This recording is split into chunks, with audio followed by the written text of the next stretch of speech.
Hello Archicad users. Wait! Let's transform your boring roof into this detailed roof in just a few steps with Cadimage plugins. Let's go! Firstly, make sure you have installed the Cadimage Tools plugin. Then select the roof you want to make detailed. Click on the Cadimage Tools.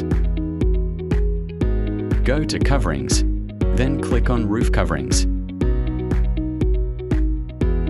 You will see a whole lot of roofing sheet designs and other settings to explore.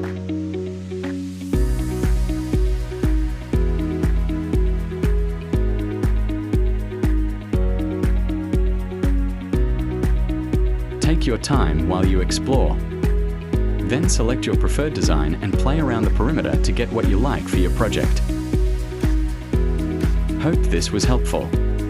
Don't forget to like and subscribe to my channel, as it helps the channel grow and reach other people that may need this knowledge. Thank you, and see you soon.